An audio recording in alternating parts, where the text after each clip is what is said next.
Top quality और consistent performance के लिए सिर्फ सिल्वर पंप नाम याद रखना।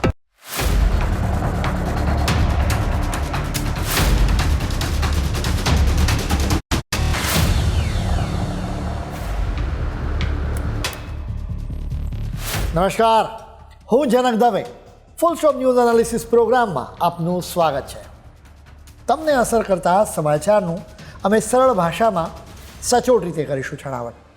આ એનાલિસિસ 360 ડિગ્રી હશે, જેનાથી મહત્ત્વના મુદ્દાઓને લગતા દરેક સવાલ પર હવે પછી મુકાશે ફૂલ સ્ટોપ. આજે અમે ગોત્ર વિશે વાત કરીશું.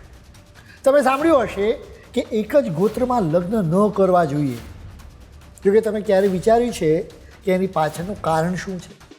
તમે એમ ના માનતા કે આઉટડેટેડ ઋષિઓએ બનાવેલી આ ગોત્ર વ્યવસ્થાનો આપણે અમલ કરવાની કોઈ જરૂર નથી. ઋષિઓએ બનાવેલી આ વ્યવસ્થાની પાછળ સોલિડ સાયન્સ રહેલું છે. આજે અમે આ સાયન્સને ડિકોડ કરીશું.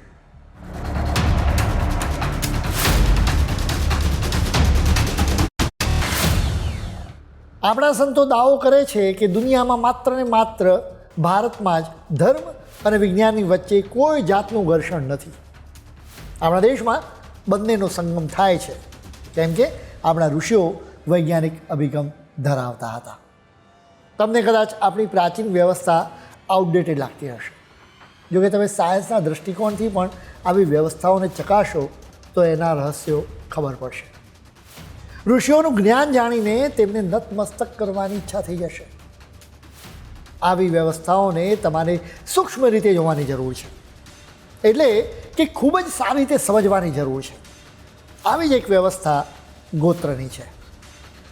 આ વ્યવસ્થાના કારણે જ આપણી વંશાવલી સુરક્ષિત રહી છે. એટલું જ નહીં, આ વ્યવસ્થાના કારણે જ ભારતમાં જીનેટિક ડિસઓર્ડરનું પ્રમાણ ઓછું રહ્યું છે. જીનેટિક ડિસઓર્ડરનું પ્રમાણ ઘટાડવા માટે ગોત્ર જેવી અસરકારક વ્યવસ્થા આખી દુનિયામાં ક્યાંય નથી. માત્ર રોમન સામ્રાજ્યમાં જીન્સ નામની એક વ્યવસ્થા હતી, જ્યાં લોકો પોતાના ગ્રુપ્સ બનાવતા હતા. જો કે એ માત્ર સામાજિક માળખું હતું, એટલે કે એક સરખી વિચારસરણી ધરાવતા લોકો સાથે આવતા જતા હતા. તેની પાછળ જીનેટિક ડિસઓર્ડર ઘટાડવા માટેનો કોઈ જ વિચાર નહોતો.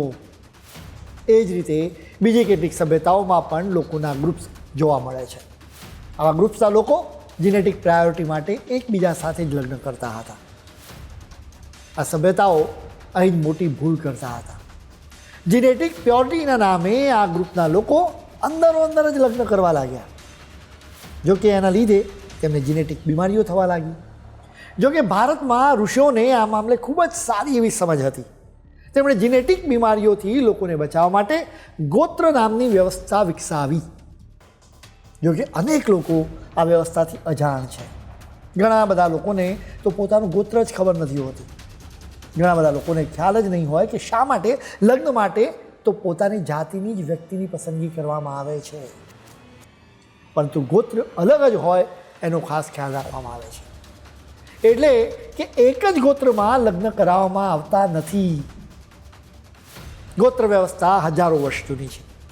આજે અમે તમને એની પાછળ રહેલું વિજ્ઞાન સમજાવીશું. અમે તમને એ પણ જણાવીશું કે તમે પોતાનું ગોત્ર કેવી રીતે જાણી શકો. સૌથી પહેલાં તો જાણવું પડે કે ગોત્ર એટલે શું. એનો અર્થ સમજાય તો જ એનું મહત્ત્વ પણ સમજાય. એક પછી એક પેઢીના સંબંધોની વ્યાખ્યા કરવા માટે આપણે ત્યાં જુદા જુદા શબ્દો છે, જેમ કે વંશ, કુળ અને જાતિથી વ્યક્તિની વંશાવલીનો ખ્યાલ આવે. જોકે વંશ અને કુળની વાત છે તો એ કેટલીક પેઢીઓ પૂરતા જ મર્યાદિત છે. તો બીજી તરફ ગોત્ર અનાદિકાળથી ચાલતી આવતી વ્યવસ્થા હોવાનું માનવામાં આવે છે. આ વ્યવસ્થા પિતૃપ્રધાન છે, એટલે કે સંતાન પોતાના માતાનું નહીં પરંતુ પિતાનું ગોત્ર મેળવે છે. લગ્નના સમયે જ એની ખાતરી કરી લેવામાં આવે. અહીં ગોત્રને લઈને કોઈ સમસ્યા નથી. લગ્ન કરતી વખતે જ મહિલા તેના પતિનું ગોત્ર અપનાવે છે, જેને જ કન્યાદાન કહેવામાં આવે છે. કન્યાદાન એટલે કે કન્યાનું દાન કરવું નહીં, બલકે કન્યાના ગોત્રનું દાન કરવું. એટલે કે કન્યા પોતાના ગોત્રનું દાન કરીને પતિનું ગોત્ર સ્વીકારે છે, જેના કારણે બંનેનું ગોત્ર એક થઈ જાય છે. આટલી વિગતો જાણ્યા બાદ કેટલાક લોકોના મનમાં એક સવાલ થઈ શકે છે કે શા માટે મહિલાએ પોતાના પતિનું ગોત્ર અપનાવવું પડે? પુરુષ પણ સ્ત્રીનું ગોત્ર અપનાવી શકે છે, સંતાનો પણ પિતાનું જ ગોત્ર અપનાવે છે. તમે આ વ્યવસ્થાને મહિલા વિરોધી ના સમજતા, બલકે એની પાછળ એક ચોક્કસ વિજ્ઞાન રહેલું છે. બેઝિકલી ગોત્ર એટલે કે પિતૃપ્રધાન વંશાવલી. આ વ્યવસ્થા અનાદિકાળથી ચાલતી આવે છે. જો કે ગોત્ર શબ્દનો એકચ્યુઅલમાં અર્થ શું છે એ પણ સમજવું જરૂરી છે. ભારતમાં પ્રાચીન સમયમાં આયુર્વેદ, ખગોળશાસ્ત્ર, ગણિત, અધ્યાત્મ અને જ્યોતિષ એમ દરેક વ્યવસ્થામાં ગોત્ર શબ્દનો ઉલ્લેખ જોવા મળે. હવે આ બધી જગ્યાએ ગોત્ર શબ્દની અલગ અલગ વ્યાખ્યા આપવામાં આવી છે. ક્યાંક એનો સંબંધ પૃથ્વી સાથે હોવાનું લખવામાં આવ્યું છે, તો ક્યાંક એનો સંબંધ દિશાની સાથે હોવાનું જણાવવામાં આવ્યું છે. આટલા બધા જુદા જુદા અર્થ હોવાના કારણે વ્યાકરણની દ્રષ્ટિએ ગોત્ર શબ્દનો અર્થ સમજવો જરૂરી છે. વ્યાકરણની દ્રષ્ટિએ અર્થ સમજવો હોય તો મહર્ષિ પાણિનીએ લખેલા પુસ્તકો ઉથલાવવા પડે. પાણિનીએ તેમના ગ્રંથ અષ્ટાધ્યાયમાં ગોત્ર પર એક સૂત્ર લખ્યું છે. આ સૂત્ર છે અપત્યમ પૌત્ર પ્રભૂતિ ગોત્રમ. પાણિનીની વ્યાખ્યા મુજબ તમારા સંતાનોને તમારું ગોત્ર ન કહી શકાય. પાણિની મુજબ તમારા પૌત્ર કે પૌત્રીઓથી તમારું ગોત્ર બને છે.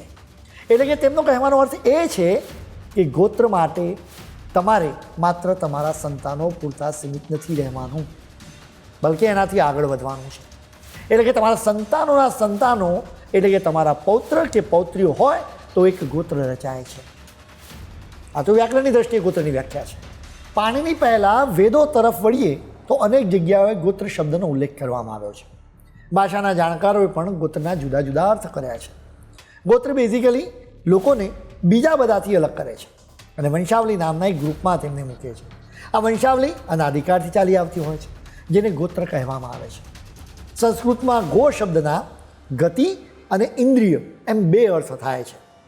એટલે જ અનેક જગ્યાએ લખવામાં આવ્યું છે કે ગોત્ર વ્યવસ્થાના મૂળમાં ઇન્દ્રિયોનું રક્ષણ કરવાની ભાવના છે.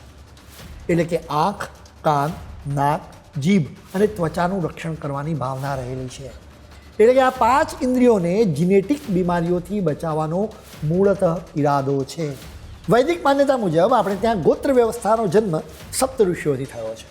આ 7 ઋષિઓમાં અત્રિ, કશ્યપ, વશિષ્ઠ, વિશ્વામિત્ર, ગૌતમ, જમદગ્નિ અને ભારદ્વાજનો સમાવેશ થાય છે. આ 7 ઋષિઓએ આ ગોત્ર વ્યવસ્થા બનાવી હોવાનું માનવામાં આવે છે.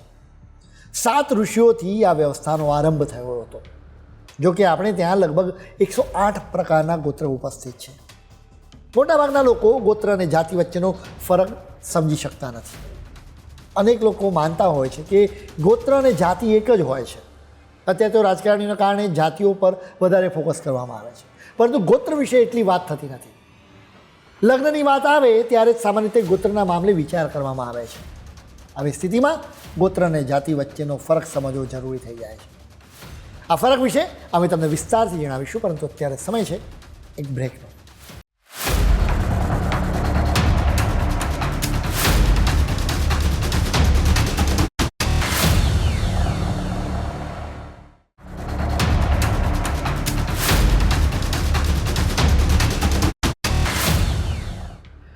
બ્રેક બાદ આપનું સ્વાગત છે. અમે તમને જણાવ્યું હતું કે અનેક લોકો ગોત્ર અને જાતિ વચ્ચેનો ફરક સમજી શકતા નથી.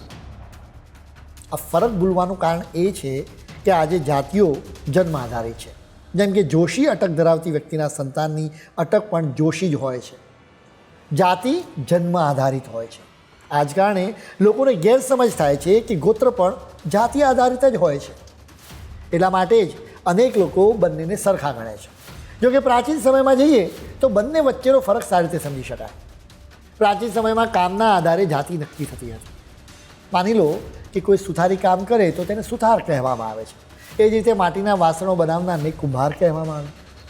આ રીતે જાતિ બનતી હતી, જેનો ઊંચ કે નીચની સાથે કોઈ જાતનો સંબંધ નથી. અત્યારે તમે લિંક્ડઇન પર જોશો તો એક ચોક્કસ પ્રકારની કમ્યુનિટી હોય છે. જેમ કે લિંક્ડઇન પર એન્જિનિયરો બધા એકસાથે જોડાઈને એક કમ્યુનિટી બનાવે. એ જ રીતે ડૉક્ટર્સ કનેક્ટ થાય છે. આ જ રીતે તેઓ એકબીજા પાસેથી સારી વસ્તુઓ શીખે છે. એ સિવાય માની લો કે ખેડૂતો અને વેપારીઓનું સંગઠન છે, તેઓ સાથે મળીને પોતાના ફિલ્ડની સમસ્યાઓનો સારી રીતે ઉકેલ લાવી શકે છે. જાતિ પાછળ મૂળ આ જ હેતુ રહેલો છે. આવી જાતિની વ્યવસ્થા પાછળ એક વિચાર રહેતો હતો કે એક પિતા પોતાની આખી જિંદગીનો વારસો પુત્રને આપે છે. પુત્રને પિતાના અનુભવનો લાભ મળે છે, એટલે પુત્ર પોતાના પિતાના કામકાજને આગળ વધારતો હતો. એટલે કે કોઈ વ્યક્તિના પિતા પણ સુથાર હતા તો તે પણ સુથાર બને. ધીરે ધીરે સમાજમાં મોટા પાયે વ્યવસાયનો વારસો પિતા પાસેથી પુત્રને મળવા લાગ્યો. આખરે જાતિઓ જન્મ આધારિત વ્યવસ્થા થઈ ગઈ. એટલે જ આજે પણ પિતાની જાતિ જ પુત્રની જાતિ બની જાય છે.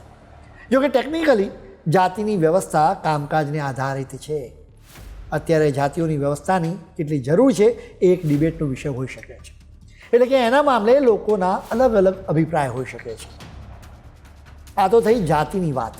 જોકે ગોત્રને કામકાજની સાથે કોઈ જાતનો સંબંધ નથી. એ સંપૂર્ણપણે જન્મ આધારિત છે. હજી પણ જો તમને કન્ફ્યુઝન રહ્યું હોય તો એક ઉદાહરણ આપીને તમને સમજાવીશું. માની લો કે એક સંયુક્ત પરિવાર છે. આ પરિવારમાં 5 ભાઈ બહેનો છે. આ 5માંથી દરેકનો વ્યવસાય અલગ અલગ હોઈ શકે છે. કોઈ એન્જિનિયર હોય, કોઈ ડૉક્ટર હોઈ શકે, તો કોઈ પાયલટ પણ હોઈ શકે છે. એટલે કે પહેલાં જાતિનો સંબંધ કામકાજની સાથે હતો, જોકે અત્યારે જાતિનો સંબંધ કામકાજની સાથે રહ્યો નથી. જરૂર નથી કે પુત્ર તેના પિતાનો વ્યવસાય અપનાવે, જોકે ગોત્ર બદલાઈ ન શકે. પિતાનું ગોત્ર તમે ના બદલી શકો, કેમ કે એ જન્મ આધારિત છે. અત્યારે જાતિ અને ગોત્ર જન્મ આધારિત થઈ ગઈ છે, એટલા માટે જ બંને સમાન હોય એમ લાગે. એટલે કે ગોત્ર સંપૂર્ણપણે વંશાવલી પર આધાર રાખે છે. આજની ભાષામાં કહીએ તો એનો સીધો સંબંધ જીનેટિક્સ પર છે. એક જ જાતિમાં લગ્ન કરવાની વાત છે તો એની પાછળ પણ એક ફંડા રહેલો હતો. જેમ કે દીકરીએ તેના પિતાને સુથારી કામ કરતા જોયા હોય છે, એટલે કે એનો તેને સહેજ ખ્યાલ હોય છે. હવે તે સુથારી કામ કરનારી વ્યક્તિની સાથે જ લગ્ન કરે તો તે પણ તેના પતિનું કામ પણ સમજી શકે છે, એમાં સાથ આપી શકે છે. જોકે હવે તો એ પ્રકારે કામકાજ આધારિત જાતિની વ્યવસ્થા રહી જ નથી. ગોત્રમાં જન્મ આધારિત વ્યવસ્થા છે. એનો કામકાજની સાથે કોઈ જ સંબંધ ના હોવાના કારણે તમને એક જ ગોત્રમાં અનેક પ્રકારના વ્યવસાય કરનારા લોકો પણ જોવા મળે. તમને એક જ ગોત્રમાં શિક્ષક, બ્રાહ્મણ અને સૈનિક પણ મળી શકે. એક જ ગોત્રમાં બ્રાહ્મણ, વૈશ્ય, ક્ષત્રિય અને શુદ્ર જોવા મળી શકે છે. આટલી માહિતીથી તમને ગોત્ર અને જાતિ વચ્ચેનો ફરક તો સમજાઈ ગયો હશે. અત્યારે રાજકારણીના કારણે ગોત્ર કરતાં જાતિ પર વધારે ફોકસ કરવામાં આવે છે.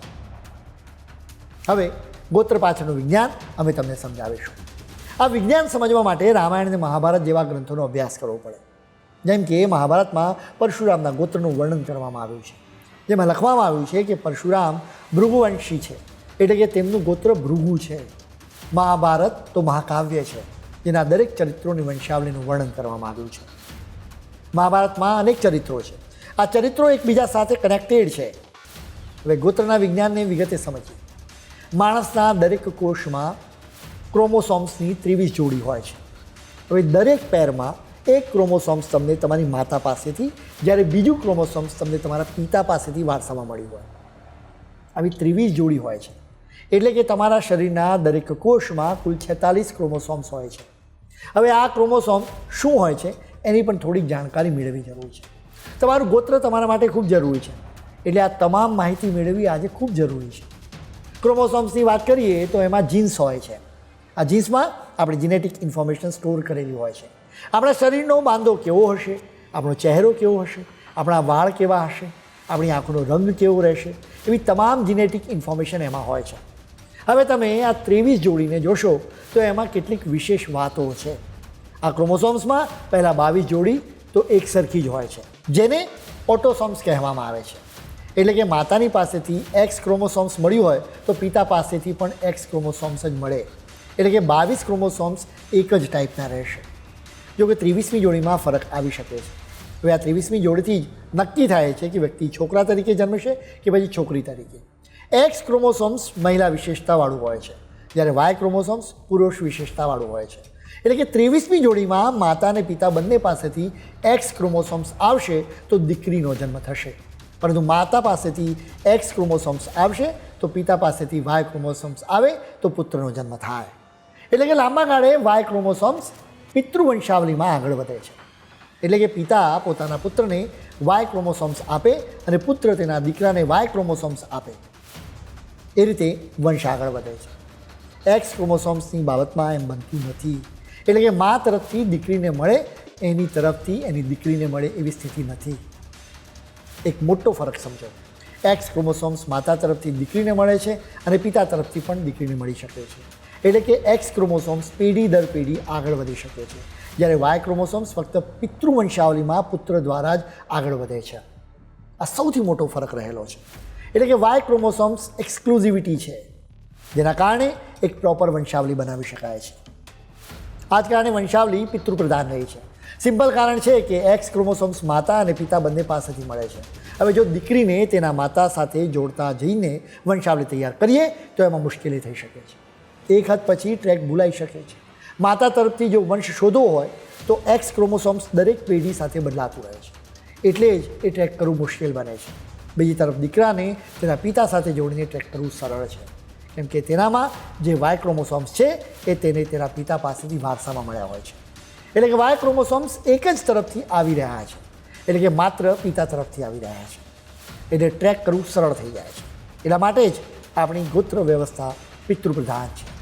એમાં કોઈ પુરુષ પ્રધાનતાની માનસિકતાની બાબત જ નથી. ગોત્રની વાત આવે એટલે એક જ ગોત્રમાં લગ્ન કરવા માટે ના પાડવામાં આવે છે. અમે તમને એની પાછળના કારણો જણાવીશું, પરંતુ અત્યારે સમય છે એક બ્રેક.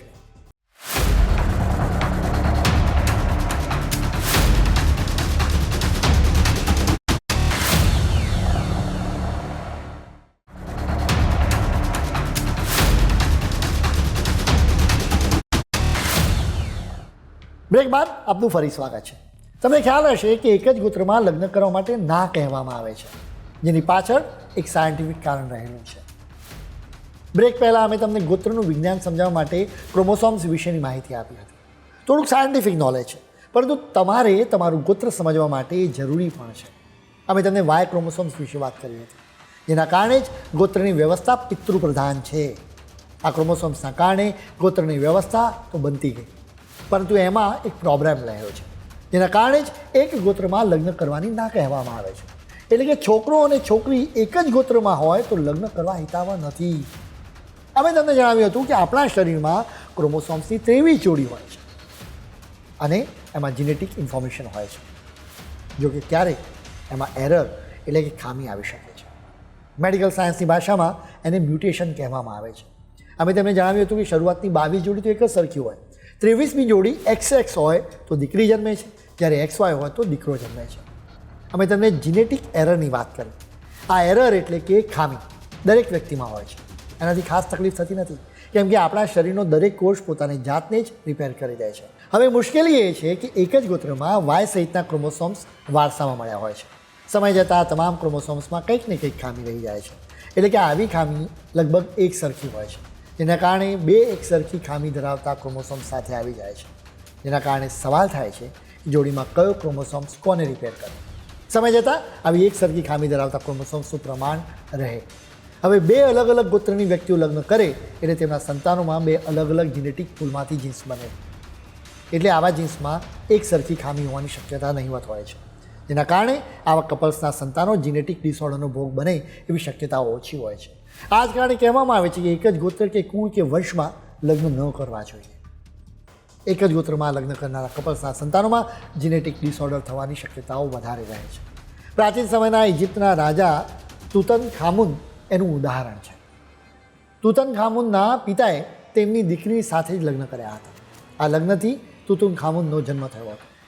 તુતનખામુનની કરોડરજ્જુ સંપૂર્ણપણે વાંકી વળેલી હતી. એ જ રીતે સ્પેનમાં હેબ્સબર્ગ નામનો વંશ હતો. આ વંશના લોકો પોતાની જાતને જીનેટિકલી શુદ્ધ સમજતા હતા, જેના કારણે આ વંશના લોકો એકબીજાની સાથે જ લગ્ન કરતા હતા. જોકે પરસ્પર લગ્ન કરવાના કારણે તેમના સંતાનોના જડબા વાંકા થઈ ગયા હતા. તેમને બોલવામાં અને જમતી વખતે પ્રોબ્લેમ્સ થતા હતા. આ રોગને બાદમાં હેબ્સબર્ગ જો કહેવામાં આવ્યો હતો. આપણા ઋષિઓને આ વાતનો ખ્યાલ હતો, એટલે જ આપણે ત્યાં ગોત્રની સિસ્ટમ બનાવવામાં આવી હતી. મનુસ્મૃતિમાં લખવામાં આવ્યું છે કે લગ્ન માટે છોકરા અને છોકરીની વચ્ચે ઓછામાં ઓછી 6 પેઢીનું અંતર રાખવું જોઈએ. અલગ અલગ ગોત્રની વ્યક્તિઓ લગ્ન કરે તો જીનેટિક વૈવિધ્યતા જળવાઈ રહે છે. એક સરખી ખામી આવવાની શક્યતા ઓછી રહે છે. અત્યારે વૈજ્ઞાનિકો જેનેટિક વૈવિધ્યતા પર ખૂબ જ ભાર મૂકી રહ્યા છે. આ વાત માત્ર માણસોને જ લાગુ પડતી નથી. એટલા માટે સરકારો આંતરપાક કરવાની સલાહ આપે છે. એટલું નહીં, એક જ જમીનમાં દર વર્ષે પાક બદલતા રહેવું જોઈએ, જેથી જમીનની જેનેટિક વૈવિધ્યતા જળવાઈ રહે. આટલી માહિતીથી તમને ગોત્રનું મહત્ત્વ સમજાઈ ચૂક્યું હશે. હિન્દુ ધર્મમાં શ્રાદ્ધ, લગ્ન અને યજ્ઞ જેવા કેટલાક પ્રસંગોમાં ગોત્ર જણાવવું જરૂરી છે. એટલું નહીં, ગોત્રનું ઉચ્ચારણ પણ શુદ્ધ હોવું જોઈએ. જોકે ઘણા બધા લોકો પોતાનું ગોત્ર જ નહીં જાણતા હોય. ગોત્ર જાણવા માટે તમારે સૌથી પહેલાં તમારા પરિવારના વડીલોને એના વિશે પૂછવું જોઈએ. તમારા દાદા દાદીને પૂછો કે તમારા કાકાને પૂછો.